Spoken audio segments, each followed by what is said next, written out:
They said they'll update. I must have done some tests or whatever.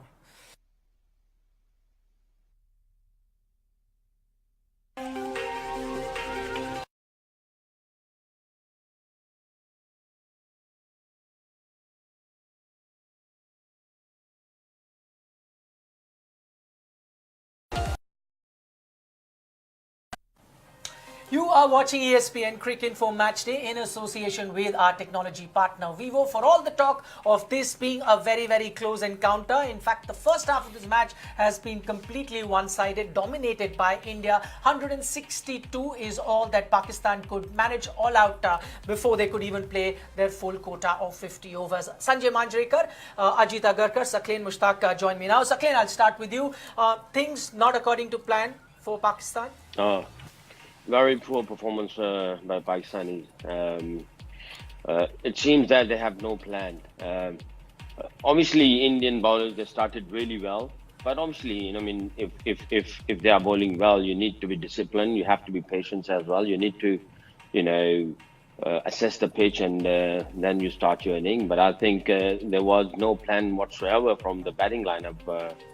And 30, 40 runs, 40, 45 runs, it's not enough, I mean, when the team is relying on you, even though Babar and Shoaib, they started well, but I think 30, 40 runs, it's not enough, I mean, you have all the burden of the batting and you're the core of the batting lineup. I think you need to carry on. I think Babar, Shoaib, they did well, but I think not enough. Okay, let's poor performance from Pakistan. Sure, I'll come back to you. We'll quickly take a look at the match summary, and this is how the Indian bowlers performed. Great performance there by Kedar Jadhav, picking up the 3 crucial wickets for India. Also, Bhuvneshwar Kumar picking up 3 wickets, and there you have it, Kedar and Bhuvneshwar. Babar Azam with 47 and Shoaib Malik, as Saqlain was mentioning there, that was only that one partnership that helped them reach that 162. Sanjay, one, he says no plan. That's the one thing that comes from there. We'll start with the way the openers got out. Where before the match started, and Saqlain mentioned that they should assess the pitch, take their time. That wasn't the case. Imamul Haq, very circumspect in the first match, in the match that he needed to be. Nothing like that. When you look at recent Pakistan batting performances, you thought that the openers were taking their time, number 1, 2 and 3, playing the bulk of the overs.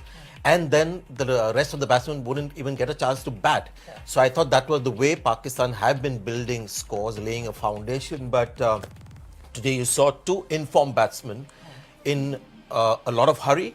The kind of shots that were played by both the openers, Fakhar Zaman and Imam-ul Haq, were like they were trying to exploit the first 10 overs where there were just 2 fielders outside the circle. So that was something that was understood. And they picked the wrong bowler to do that again, because Bhuvneshwar Kumar is a seasoned bowler and the platform wasn't laid down. And after that, it was a little tough. They were trying to prove Sanjay wrong. He praised their batting so much. Yeah, I was expecting a lot more, really, because, I've watched these people's highlights when they played well. Yes. They looked compact players, but today you saw them play T20 shots and get out in the first 10 overs. Now go back to that thing that we discussed right at the start when we were talking about the toss. You said batting gets easy, but then it's a good idea sometimes to bat first to take that pressure off. Now that's the peril of batting first, because then it's a big game, you need to put up a big total, and that's the shot. Yeah, and almost worried what India could potentially be capable of getting. So you're not quite sure. You still have to, look at the kind of history that this ground had. You want to get to that 260, 270. With their bowling, it always gives them a chance. It was a typical Pakistan sort of batting performance of the old, if you like. India really good, honest, kept it straight. I think Bhuvneshwar Kumar, that's why Bumrah and Bhuvneshwar Kumar are so good. Yesterday he tried to swing the ball, wasn't much on offer, even though India bowled under the lights. Today was just straight, kept the length, which was a touch shorter. And reap the rewards. And the other thing that's happening with Kuldeep Yadav and the spin element that we have in the middle, you see batsmen now getting out after 40s and 50s. So wickets are falling in the middle stages. So you don't have a batsman who's batting on 100 and playing in the slog overs to make life difficult for the death bowler. Yeah. You had a said Babar Azam getting 40 and bowled by a beauty by Kuldeep Yadav and Shoaib Malik. There's also the run out around the corner with the improved fielding standards. So India's one-day outfit, this has been the mode of winning, doing making a winning impact in the middle stages, and it was seen again today. Okay, interesting you mentioned about that particular ball, and I'd like some thoughts from Sakleen. Was that the ball of the match for you? Kuldeep getting Babar Azam completely deceived him in the flight. That was beauty, I mean, I really like Kuldeep, the way he bowled in England. I mean, as I mentioned before that, he's a strong guy. He doesn't have a fear to give a bit more air to the ball. I mean, he doesn't bowl quick and pushy kind of deliveries. He just rely on the shape of the ball. He trying to get the maximum revs on the ball, and that is the beauty. I mean, his mindset looks really good, very simple, and he trusts on his variation and trying not to push the ball. I think he's a fine bowler. But Babar Azam, he was playing beautifully. The way he actually responded against Jadev, I think that was poor display from Babar. And I think, when you play against spinners, singles are very important. If you see that more than 160 kind of, dot balls, these are too many. As I mentioned before, against the spinners, boundaries, if you're looking boundaries, it's not all about boundaries. You need to maneuver. You need to, keep tapping, playing into the gaps and placing and making singles, But I think Kuldeep Yadav bowled beautifully and Jadhav as well. Chahal, Jadhav. I think if Pakistan wants to play against India and to win, they need to actually learn how to actually make the singles. Okay, because we're talking about the performance of the Indian spinners as well, we've got a question here coming from Facebook. This is Ali Nawaz, who's actually asking, Sanjay, you would like to take that. He's asking, were Pakistan a batsman short? When you bat in this fashion, you would think you're a batsman In short. hindsight, I mean, I never think when it's a 50 overs game, if you have 5 batsmen, it should be good enough. If you have a keeper who can bat as well as Sarfaraz Ahmed can, I think it's good enough. It's just about how you bat. And especially in these conditions, these are, good batting pitches. There was no swing, no lateral movement. We've just been to England. We've seen what the ball does there. This ball was coming in one straight line. So it was a poor batting performance. I was slightly surprised to see that from Pakistan. This is the Pakistan that we've seen, as Ajit said, over the last few years. But looking at their scores in recent times, I was expecting something different, something better. Shame that it didn't come through. All the more reason that toss, both teams probably got to do what they wanted. India was quite happy chasing in spite of getting or having to get out in that heat. But for Pakistan, I thought they should have put India's batting a bit under pressure after what's happened yesterday as well. Yeah, in the middle order.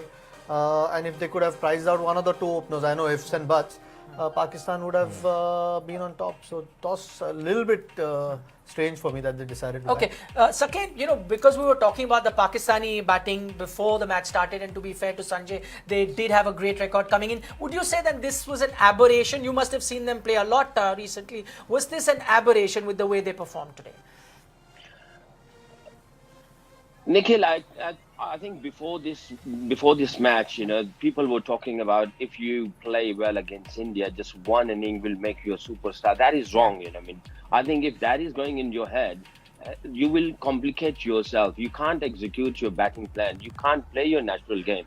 You can't make the thing simple. If you are thinking, one inning will make you a superstar, that is wrong. I think Shoaib Malik said that before the game, and then the other boys they said the same as well. And in media in Pakistan, people were talking about if you play just one inning, it's not just one inning.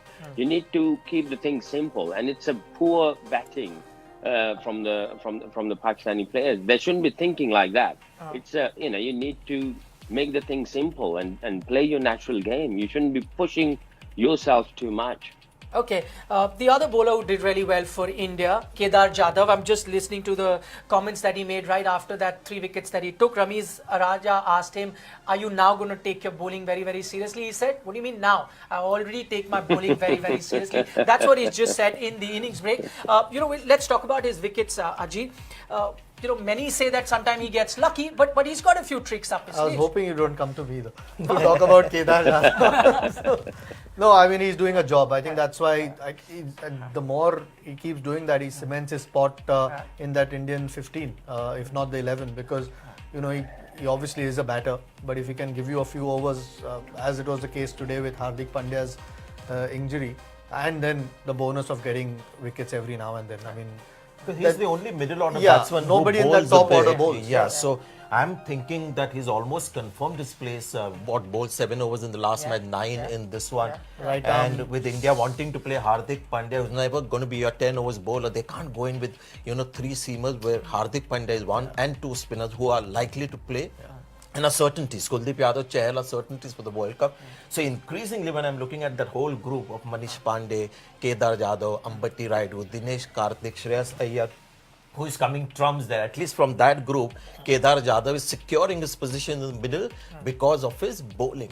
Yeah, interesting. We're getting a few questions on And the that. other thing is- go ahead, Sakleen. Yeah. The other thing is, if you see that you can't, it seems that he doesn't have so many skills. But the thing is, mentally he's very strong, he's very sharp, and he knows his strength. He knows how to execute his bowling plan, and he works against the batsman really well. In terms of skills, it looks that he doesn't have so many tricks, or he doesn't have magical deliveries, but I think he's very sharp in head. Sakleen is so right, because Sakleen, if you remember when he started bowling, there was a new batsman who came into bat and suddenly his arm was very straight. The moment Shoaib Malik was on strike, the arm went sideways. And also in his first 4 deliveries, he bowls with a straight arm. But as the over is good and quiet, he doesn't want to finish with a 4 and 6. And the last 5th and 6th ball are sort of sidearm delivery. So he's very smart, Tactically, smart he's very kind strong. of cricketer. Yeah, Yes. Not your Technically kind of very skill, strong. Sakleen, but very effective. Yeah, but talking about skills, have you seen him? I mean, as you say, there is that ball that he throws almost sidearm. Now got the looping delivery. One wicket we saw almost deceived in the flight. The other match you saw him one ball that turned away.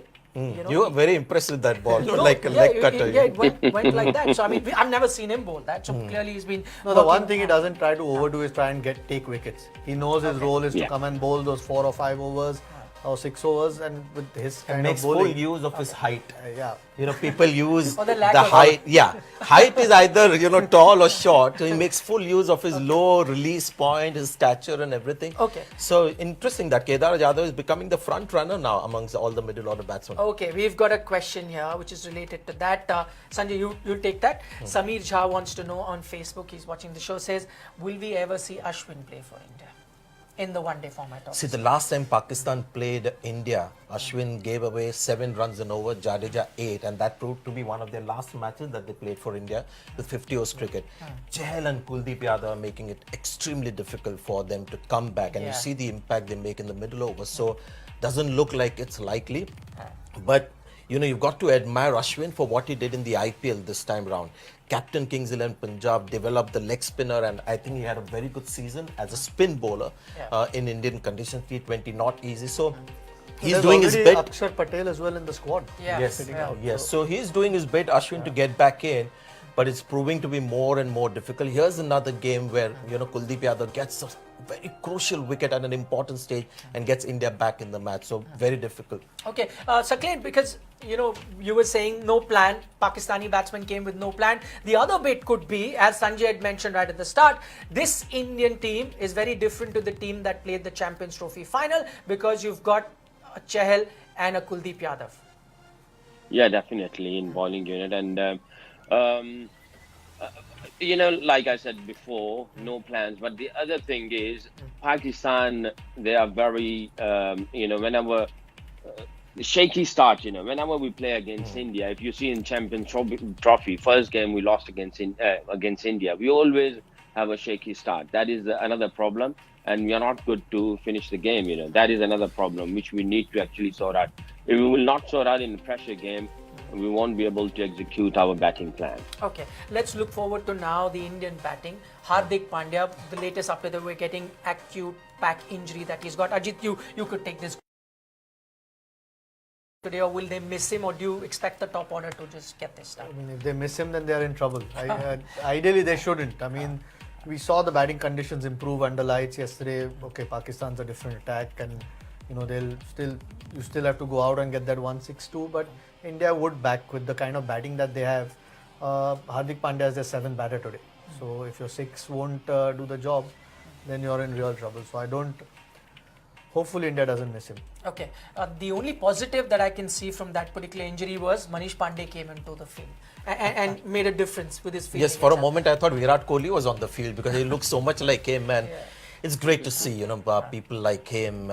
Very good catch, and you see that kind of magic happen a lot on the boundary. I mean, he looked superb with the way he sort of threw the ball back into play, and amongst the middle order again, the asset that he has is of course his fielding. Kedar Jadhav has got the bowling as something to back him. So there's a nice little contest going on between these middle order, contenders. So nice to see him, Manish Pandey, making some contribution there. Okay, question related to that. Jiten asks on Facebook. Ajit, I'll put that to you. Going forward, if there will be no Hardik Pandya, who's the all-rounder? Akshar, would you say? Who plays the all-rounder's role there? Yeah, I mean they played with Right, 5 Kedar bowlers is against Hong Kong. You'd have to think Akshar, but then again disturbs you.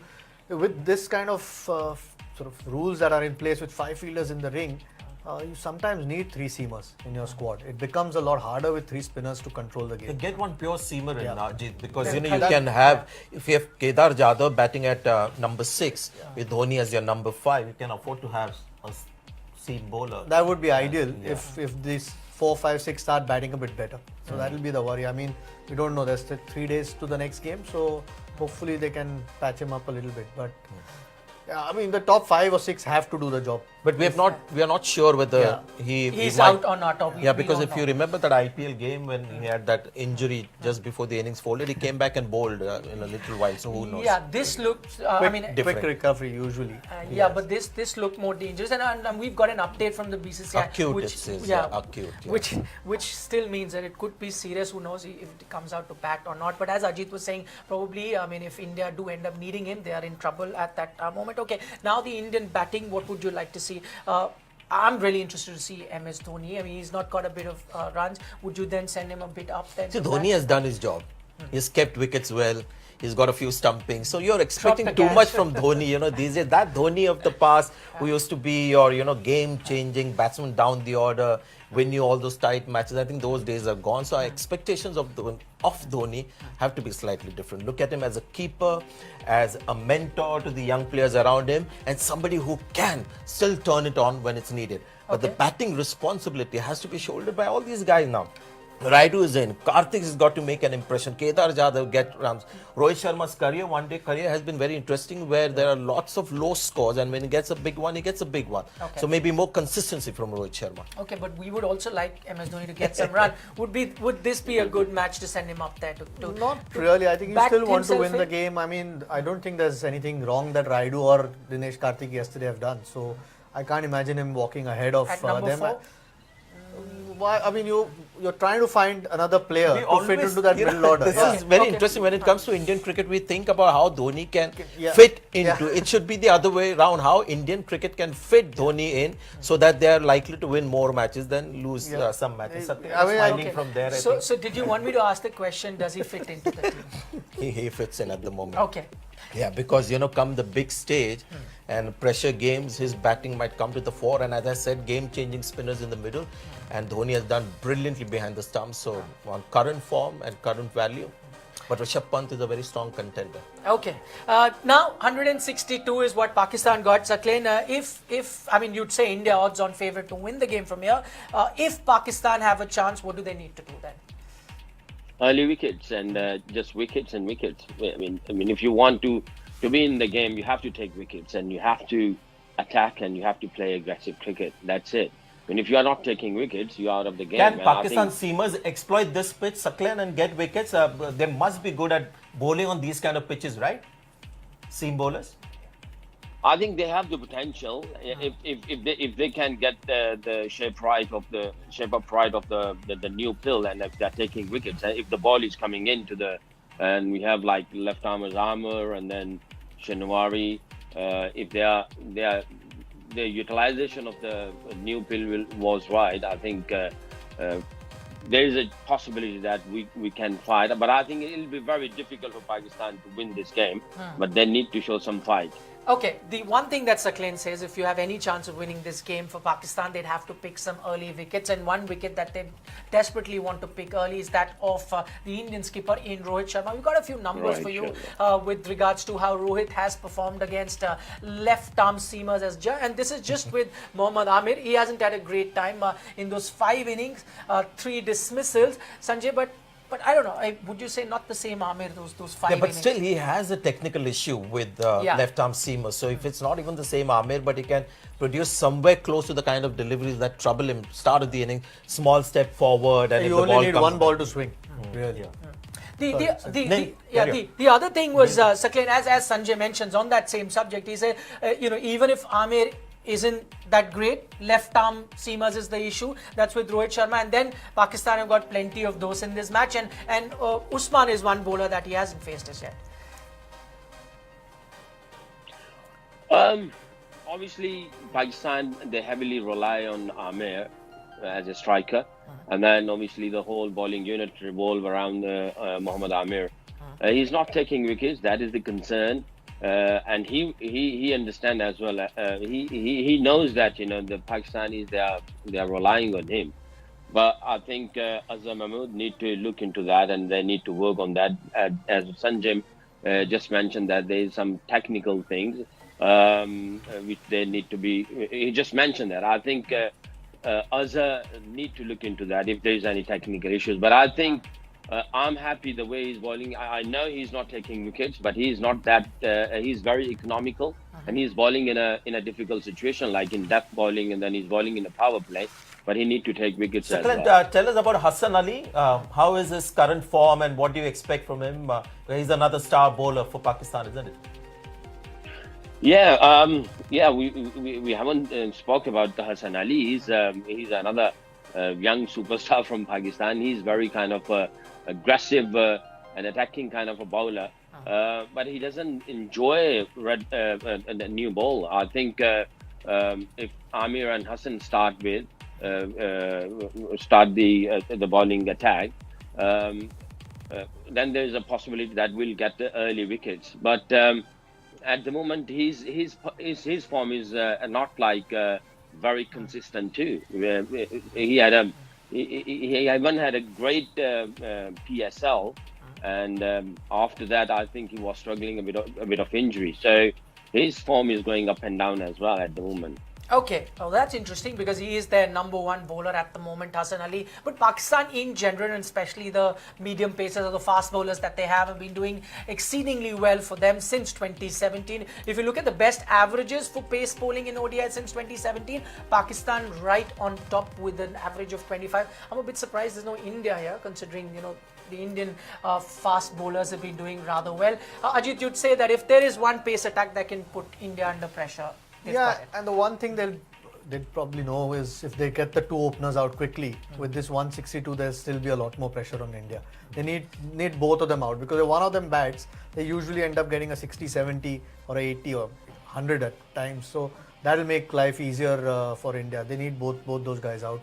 And this attack's capable. I mean, they've done that before to India. And under lights, you think the ball there might be the first couple of overs there was a little bit of shape yesterday night. If Amir gets that in the first couple of overs, could be tricky for India, but they need the ball to do a little bit at least. The first 2 new balls, so you expect it at least the first couple and of I think overs. it will be Usman Khan who'll bowl with Mohammad Amir. I think they'll get 2 left-arm seamers to bowl with the new ball. Hassan Ali is very interesting. He's their number 1 bowler, but he sometimes comes in as the 4th or 5th change, to bowl. So you have Fahim, Ashraf and all these people bowling, and then you have Hassan Ali coming in. So 2 left-arm seamers to contend with, and that's the reason Indian team had that guy to do the throwdowns with the left hand Yes. from Sri Lanka. So we'll see whether that will work today. Just going back to Hassan Ali, Sakleen, what is it that really makes him that dangerous in the middle over? That's the time where most other bowlers struggle to pick up wickets. He ends up picking up a lot of wickets in that. Is he different from the other bowlers? What makes him so effective? He's a bit nippy and sharp as well. And the good thing is that he bowls very tight line. And the ball which comes in, that is his dangerous ball, and and he tries to get wicket every ball. He's quite aggressive. I mean, if you see that he's that kind of a person who's very energetic all the time, and I think that is his attitude, that is his mindset as well. That is his strength. Which is nippy, sharp. The ball which comes in, that is his wicket-taking ball. He's not that tall. He's not that big, and he's normal height. But he's quite nippy and sharp. The other thing is, when you look at Pakistan's great bowlers, you think of Wasim Akram, Waqar, their length has always been full, quick in the air, swinging the ball. Hassan Ali is an exception. He's a guy who hits the deck like, bowlers from South Africa. So all his movement is off the pitch, and even on the deadest of pitches you'll get some lateral movement off the pitch. So he hits the shot of length, and from there he sort of deceives you by speed or lateral movement. He's not somebody who will get the ball boomeranging in or bowl it full. He's sharp but very unique in the way he bowls when you compare him with all the other Pakistani bowlers in the past and the current. But even so, with that ability where he hits the deck, he has the ability to go full, which is where, because of that extra speed, which Saqlain said, beats a lot of batsmen with length, and is very, very straight. I mean, he's a guy who will keep producing wicket-taking balls with his style. The only Pakistani bowler I can think of, Abdul Razak, maybe somewhat like that, always stump I think to stump. much quicker than him. Quicker than him, of course, but stump to stump, not so much of a swing bowler. Completely out of time, finally, there'd be a different sort of pressure on Pakistan, you think, because I think for the first time in the history, they'd be bowling in front of a Prime Minister. I believe Imran Khan is there, in front of a Prime Minister who's a better cricketer than them. I've had the great privilege and honor of batting against two Prime Ministers. Bob Hawke of Australia, Prime Minister, when we played the Prime Minister's 11 in Australia, he bowled to me before the match started. So I batted against him, and of course I've batted against the Pakistan Prime Minister as well. So I feel thrilled about that achievement. Who you're a big fan of. Okay, he'd be watching. Wonder if he can inspire those Pakistani fast bowlers. You remember, I mean, they also have a history of defending low totals, and if one team can do it, it is definitely Pakistan. Saqlain Mushtaq, Ajit Agarkar, Sanjay Manjrekar, thanks so much for joining us. Second half action is going to be coming up. Let's see how the Indian batters perform. That's all that we have for you on ESPN Cricinfo Match Day, brought to you by Vivo.